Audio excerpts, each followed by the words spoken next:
Salve, salve, amante dos tributos! Eu sou o Manfra e, continuando a nossa caminhada, veremos neste vídeo as regras sobre repartição de receitas tributárias, dispostas do artigo 157 ao 162 da nossa Constituição Cidadã.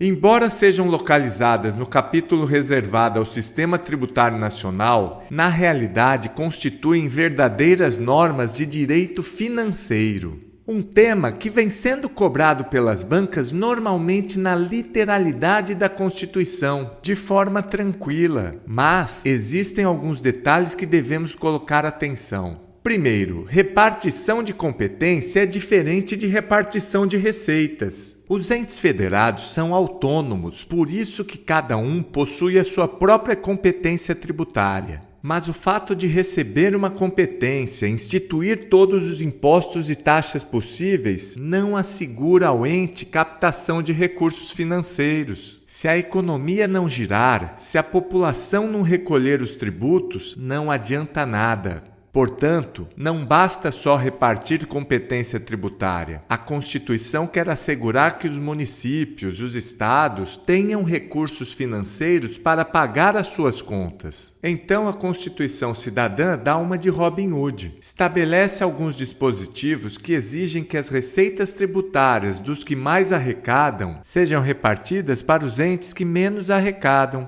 Basicamente, essas regras têm como objetivo preservar a autonomia político-administrativa dos entes federados e diminuir eventuais desigualdades socioeconômicas. Por isso, as repartições de receitas. São receitas públicas as entradas definitivas de dinheiro nos cofres públicos. Segundo a origem, as receitas podem ser classificadas em receitas originárias, também chamadas de receitas não tributárias. São decorrentes da exploração do patrimônio do próprio Estado. O Estado vende ou aluga seus bens e serviços. São as atividades do Estado como particular. Por exemplo, quando a União vende uma estatal, a receita que entra tem origem do próprio patrimônio público. Receitas derivadas são decorrentes justamente do poder de tributar. É quando um terceiro gera riqueza e o Estado arrecada de forma compulsória uma parte.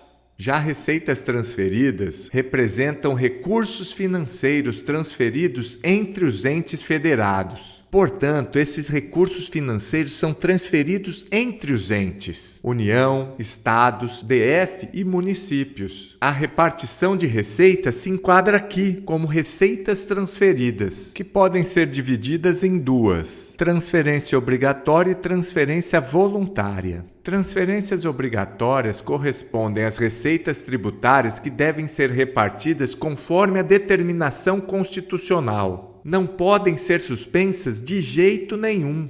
Já as transferências voluntárias correspondem ao auxílio financeiro que pode ser entregue por um ente a outro ente, como forma de cobrir os gastos com obras e serviços públicos. As transferências voluntárias podem ser suspensas. Você se lembra que a competência tributária pode ser considerada facultativa segundo a Constituição e obrigatória segundo a LRF. Recapitulando, constituem requisitos essenciais da responsabilidade na gestão fiscal a instituição, previsão e efetiva arrecadação de todos os tributos da competência constitucional do ente da federação. É vedada a realização de transferências voluntárias para o ente que não observe o disposto no caput, no que se refere aos impostos. Muita atenção ao parágrafo único. Aquele ente federado que descumprir essa determinação em relação aos impostos estará proibido de receber transferências voluntárias. Por isso que os entes são praticamente obrigados a instituir todos os tributos. Mas a União não instituiu o IGF. A União não está nem aí para esse dispositivo. Ela não recebe transferência voluntária. É de cima para baixo. A regra dessa transferência é de quem mais arrecada para quem menos arrecada. Isto é, da União para os estados e deles para os municípios. Com exceção do DF, que é uno, é assemelhado a um Estado-membro, mas não é dividido em municípios. Portanto, o Distrito Federal e os municípios não transferem para ninguém. Os impostos municipais, IPTU, ITBI e ISS, não estão sujeitos a essa repartição. E no caso do DF, ele fica com a integralidade dos impostos de sua competência cumulativa. Os impostos estaduais, ICMS, IPVA e ITCMD, e os municipais, IPTU, ITBI e ISS. Não repartem nada. Já os estados só não repartem o ITCMD. E a União não divide seus impostos de importação, exportação, grandes fortunas e o imposto extraordinário de guerra. Das 5 espécies tributárias que temos, impostos, taxas, contribuições de melhoria, empréstimos compulsórios e contribuições especiais, por regra é só o produto da arrecadação dos impostos que será repartido. Taxas, contribuições de melhoria, empréstimos compulsórios, não. Já as contribuições especiais, a rigor não estão sujeitas a repartições de receitas. Você se lembra? Temos 3 tipos de contribuições especiais: contribuições sociais, contribuições de intervenção no domínio econômico e contribuições corporativas. As sociais e as corporativas não são repartidas. Porém, a CID é a exceção, também está sujeita, especificamente a CID Combustíveis. É uma das repartições tributárias obrigatórias previstas na Constituição Federal. 29% do arrecadado pela União deve ser repartido entre os estados e o DF. E desses 25% deve ser distribuído aos municípios. Isto é, 7,25% dos 100% da União serão direcionados aos municípios. Essa foi a exceção, a única contribuição especial repartida. De agora em diante só veremos impostos. Imposto de renda é de competência da União, mas quando os estados, DF e municípios fazem o pagamento de seus respectivos servidores, ficam responsáveis pela retenção do imposto de renda sobre a remuneração deles. Esse valor retido na fonte pelos entes referente a seus servidores, 100% com eles permanece. Impostos residuais. A União tem que encaminhar 20% para os estados e o DF. Já o IOF sobre o ouro, quando definido como ativo financeiro ou instrumento cambial, não é ouro mercadoria. 30% da arrecadação vai para o estado de origem e 70% para o município de origem. Os municípios recebem 50% do ITR referente aos imóveis localizados em seu território. E olha que legal, se eles optarem por arrecadar e fiscalizar o imposto, a União deixa 100% do produto arrecadado. Já do IPVA, que é um imposto estadual, 50% pertence aos municípios, referente aos veículos licenciados em seus territórios. Do ICMS, também estadual, 25% deve ser transferido aos municípios. Tais recursos devem ser repartidos seguindo os critérios dispostos no parágrafo único do artigo 158. As parcelas de receitas pertencentes aos municípios mencionados no inciso 4 serão creditadas conforme os seguintes critérios: 3/4, no mínimo, na proporção do valor adicionado nas operações relativas à circulação de mercadorias e nas prestações de serviços realizadas em seus territórios. Até 1/4, de acordo com o que dispuser lei estadual ou, no caso dos territórios, lei federal. Assim, no mínimo 3/4 dos 25% devem ser repartidos proporcionalmente ao valor adicionado. Se é no mínimo 3/4, portanto, os 25% podem ser repartidos na totalidade dessa forma. O restante, no máximo 1/4 dos 25%, serão distribuídos de acordo com os critérios definidos em lei de cada estado. Aqui é no máximo 1/4. Pode ser nada? Pode. Até agora, falamos de repartição direta, quando a distribuição é realizada pelo ente federado diretamente ao ente beneficiado. Mas a Constituição prevê também outra modalidade, a repartição indireta, quando o ente político competente transfere um percentual da arrecadação tributária a um fundo identificado pela Constituição Federal. O ente passa o recurso para um fundo que distribui. Esses fundos especiais têm base no imposto de renda e no IPI. 49% é destinado aos fundos, transferindo os recursos independentemente de onde a riqueza tenha sido gerada, como uma forma de tentar diminuir as desigualdades socioeconômicas. Para o Fundo de Participação dos Estados, é destinado 21,5% do total da arrecadação do Imposto de Renda mais o IPI, já excluindo a parcela retirada do Imposto de Renda retido na fonte pelos estados e DF.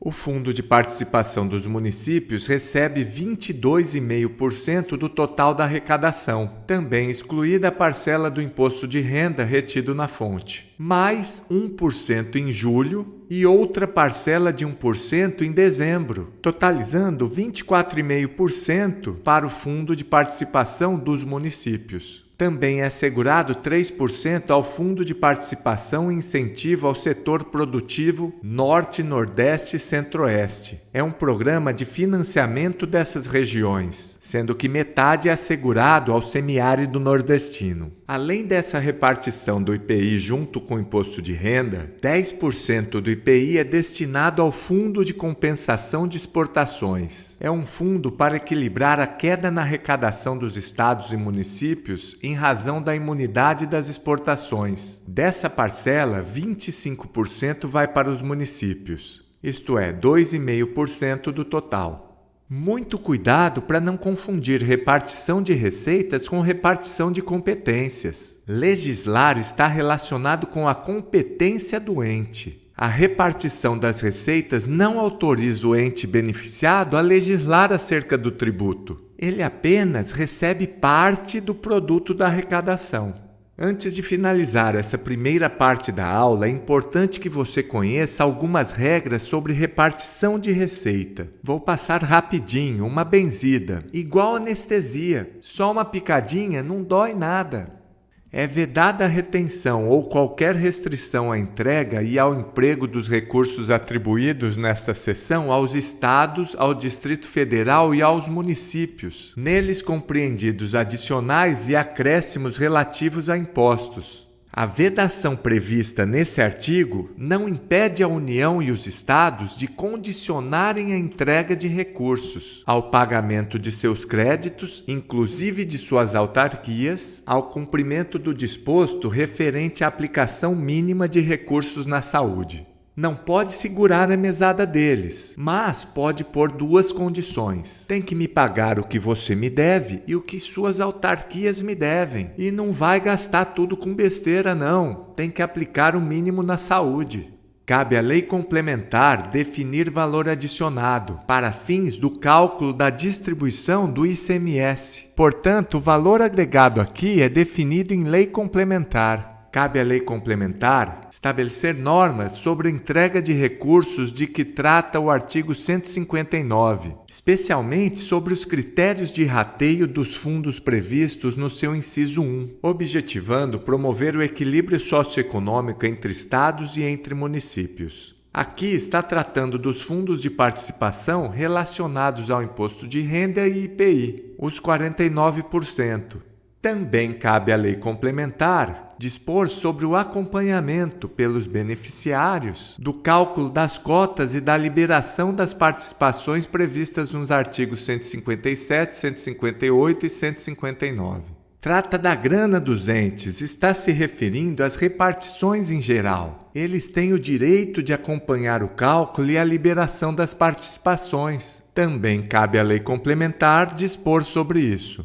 O Tribunal de Contas da União efetuará o cálculo das cotas referentes aos fundos de participação a que alude o inciso 2, vistos aqui acima. Cabe ao TCU calcular as cotas de participação dos estados, DF e municípios sobre as receitas transferidas aos fundos. Encerrando esse assunto, o artigo 162 prevê que todos os entes divulgarão, até o último dia do mês subsequente aos da arrecadação, os montantes de cada um dos tributos arrecadados, os recursos recebidos, os valores de origem tributária, entregues e a entregar, e a expressão numérica dos critérios de rateio.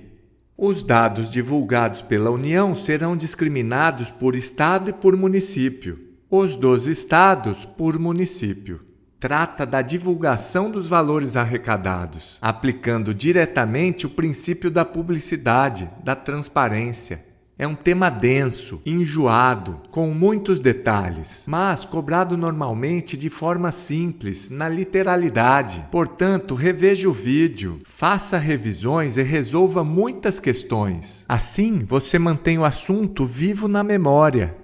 Nessa segunda parte, vamos ampliar nosso entendimento sobre o significado de legislação tributária. Não trataremos de legislação específica de cada tributo, e sim do que é falado de forma geral sobre esse assunto no CTN. A expressão legislação tributária compreende as leis, os tratados e as convenções internacionais, os decretos e as normas complementares que versem, no todo ou em parte, sobre tributos e relações jurídicas a eles pertinentes. Assim, a legislação tributária deve ser entendida como todos os atos normativos que disponham sobre tributos. Não envolve só as leis, mas também os tratados internacionais, os decretos e as normas complementares. O artigo 97 do nosso CTN dispõe que somente a lei pode estabelecer a instituição de tributos ou a sua extinção, a majoração ou a redução de tributos, a definição do fato gerador da obrigação principal, a fixação de alíquota e de sua base de cálculo,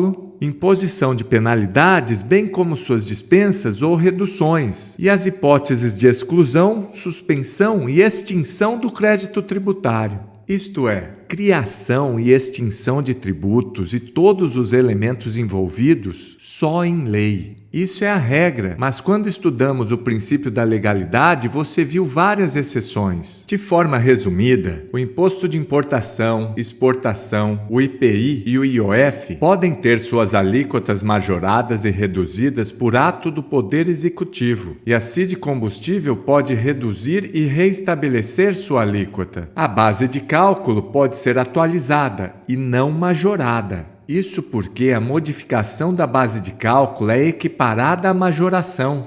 Se atualizou a base de cálculo dentro do índice oficial, não é majoração. Aí pode ser até por ato infralegal. Só um detalhe para você não fazer uma analogia errada aqui. Esse índice oficial não é a taxa Selic. O STF entende que ela não pode ser utilizada, porque inclui juros, não é só uma atualização, está cobrando um jurinho também.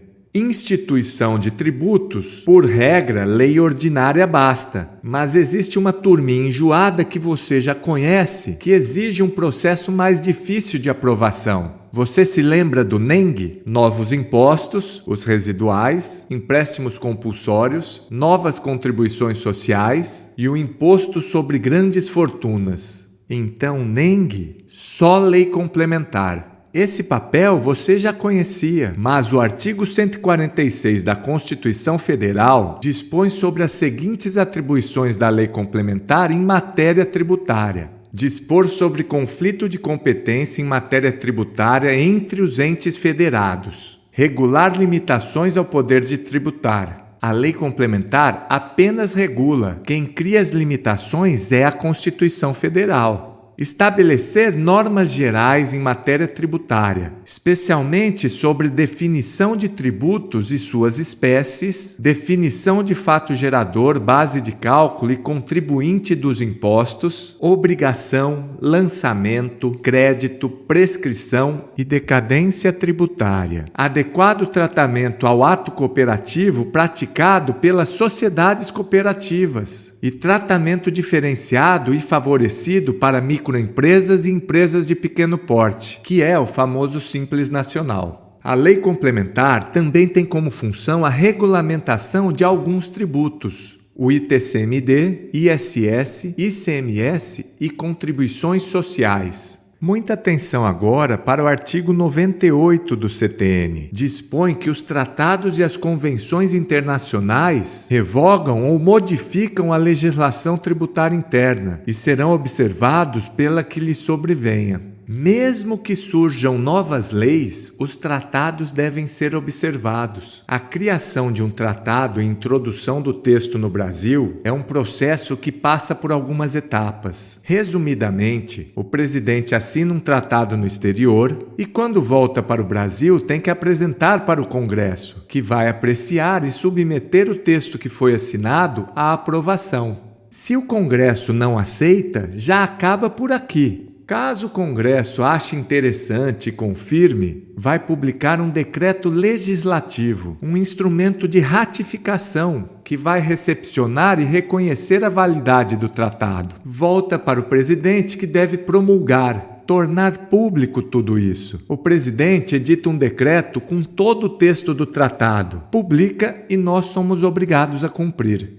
Esse artigo traz uma ideia de supremacia dos tratados sobre a lei interna. E o Supremo tem esse entendimento. Em tributário, os tratados são mais fortes que a lei brasileira. Não por uma superioridade formal, mas em razão do princípio da especialidade. Se uma lei brasileira bate de frente com o tratado, essa lei fica prejudicada e não vai produzir efeitos. O artigo 99 do CTN diz que o conteúdo e o alcance dos decretos restringem-se aos das leis em função das quais sejam expedidos, determinados com observância das regras de interpretação estabelecidas nesta lei. Em tributário, o papel mais importante dos decretos é o regulamentar. São atos normativos de competência do chefe do Poder Executivo, presidente, governador e prefeito. O decreto não pode inovar no ordenamento jurídico, não pode jamais extrapolar os limites da lei. Ele serve para explicar, detalhar alguns aspectos de uma lei que não tenha ficado tão claro,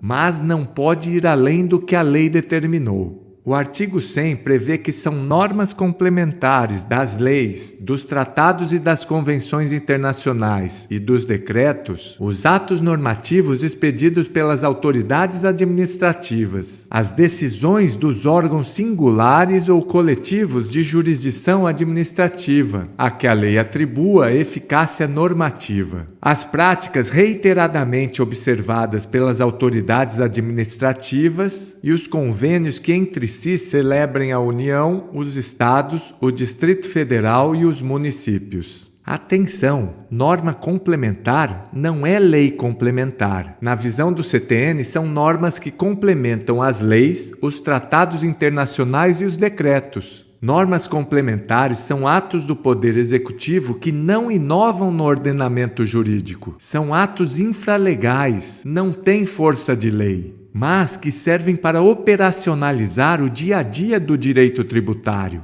Segundo o Código, são normas complementares, atos normativos expedidos pelas autoridades administrativas. É uma interpretação dada por uma autoridade administrativa. Regulam detalhes não tratados nas leis e decretos. São atos expedidos pelas autoridades do Poder Executivo, como portarias e instruções normativas. Decisões dos órgãos de jurisdição administrativa a que a lei atribua eficácia normativa. Não é qualquer decisão, são somente as decisões proferidas pelos órgãos de jurisdição administrativa para os quais a lei atribui eficácia normativa. Pode ser singular ou de órgão colegiado. Práticas reiteradamente observadas pelas autoridades administrativas. São os costumes, também chamados de praxe administrativa. Convênios que entre si celebrem os entes federados. Convênios são acordos firmados entre os entes políticos internos, onde há prestação de assistência mútua. São fontes secundárias. Um dos mais famosos é o convênio do ICMS. E muita atenção, porque ele é uma exceção. Não entra aqui, pois esse convênio especificamente tem força de lei. Convênios do ICMS são fontes primárias. Os outros convênios são fontes secundárias.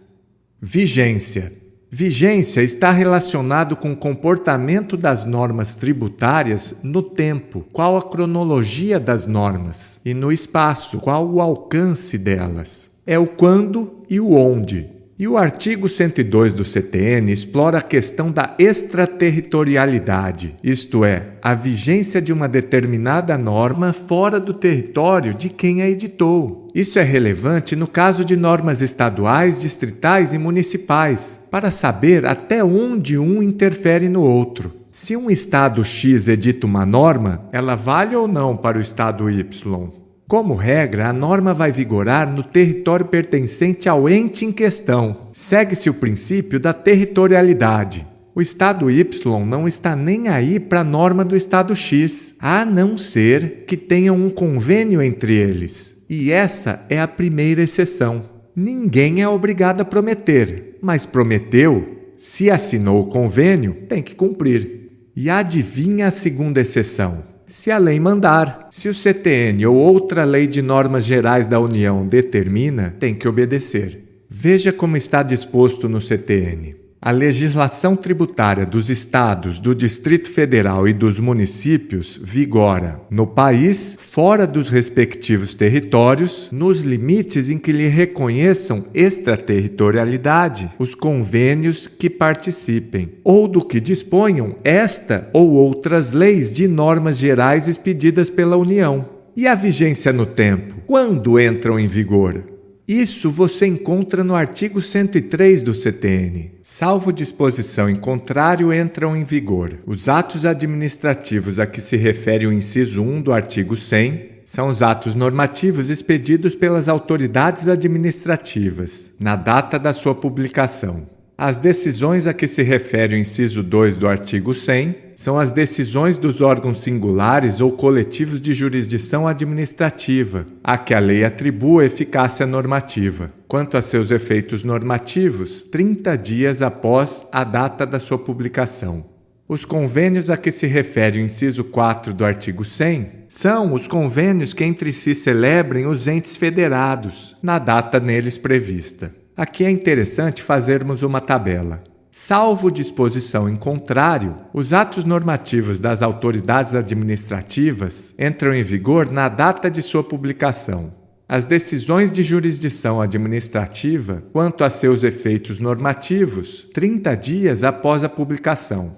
E os convênios entre os entes, na data neles prevista. E aqui está o maior spoiler da anterioridade anual. O CTN foi editado antes desse princípio existir. E o artigo 104 diz que entram em vigor no primeiro dia do exercício seguinte. Ele quis garantir a não surpresa para os impostos sobre o patrimônio ou a renda, instituindo ou majorando impostos ou definindo novas hipóteses de incidência. Segundo o STF, o CTN traz uma proteção maior que a Constituição. Se você tinha uma isenção e perdeu, só passa a valer o fim da isenção no primeiro dia do exercício seguinte. Isso para imposto sobre patrimônio ou renda, imposto de renda, ITR, IPTU, IPVA, ITCMD, ITBI e o IGF. Mas que norma eu devo aplicar em um caso concreto? Vimos isso ao estudarmos o princípio da irretroatividade. Você se lembra desse artigo? A legislação tributária aplica-se imediatamente aos fatos geradores futuros e aos pendentes, assim entendidos aqueles cuja ocorrência tenha tido início, mas não esteja completa nos termos do artigo 116. A legislação só é aplicada a fatos que ocorrem a partir dela, os chamados fatos futuros, ou os pendentes, aqueles que tenham iniciado, mas não se completaram. Ela não pode retroagir. Aos fatos passados, aplicamos a legislação em vigor à época em que ocorreu o fato. E existem duas exceções à irretroatividade: as leis meramente interpretativas, ou seja, só esclarecem o conteúdo de uma lei anterior, e leis mais benéficas em matéria de infração. Guarde isso, só vale para infrações e para atos não definitivamente julgados. Também relacionado com o tema da aula, o CTN entende que existem questões que podem não ter sido objeto de lei ainda. Diante dessa ausência normativa é que surge esse mecanismo, a integração, para completar, preencher essa omissão, suprir as lacunas da lei. E o artigo 108 prevê que, na ausência de disposição expressa, a autoridade competente para aplicar a legislação tributária utilizará sucessivamente, na ordem indicada, esses 4 mecanismos: analogia, princípios gerais do direito tributário, princípios gerais do direito público e a equidade. O primeiro recurso é a analogia, que é buscar normas que não tratam daquele assunto, mas de assuntos semelhantes. Utilizar para o caso X, que não tem regra, uma disposição aplicável para o caso Y, que seria parecido. Atenção! Por analogia, você não pode criar tributos. O emprego da analogia não poderá resultar na exigência de tributo não previsto em lei. Se você tentou usar analogia e não chegou na resposta que precisava, o CTN diz que você pode usar os princípios gerais do direito tributário. Isso é para saber: legalidade, igualdade, retroatividade, anterioridade, não confisco, liberdade de tráfego e outros. Se utilizando os princípios específicos para o tributário você não conseguir, pode usar os princípios gerais do direito público: legalidade, impessoalidade, moralidade, publicidade, eficiência, dentre outros. Não conseguiu mesmo assim? Equidade, que é mitigar o rigor da lei. Isto é, dentre as regras possíveis, você deve aplicar a mais favorável ao contribuinte. Criar uma solução que considere justa, utilizando o bom senso. Bom senso, então, é só não cobrar? O legislador previu isso. O emprego da equidade não poderá resultar na dispensa do pagamento de tributo devido. Não pode deixar de cobrar o tributo. É uma lista taxativa. Não pode utilizar outros mecanismos além desses mencionados. E é uma lista hierárquica. Deve ser respeitada essa ordem. Pode até ser o maior absurdo a analogia estar acima dos princípios. Mas vai discutir com a lei? Não. Marque a alternativa correta e vá para outra questão. Para gravar essa ordem, eu gosto do mnemônio quatripe: analogia, princípios tributários, princípios públicos, não é privado aqui, hein? É público, e equidade. Essas são as formas de integrar, suprir as lacunas da lei.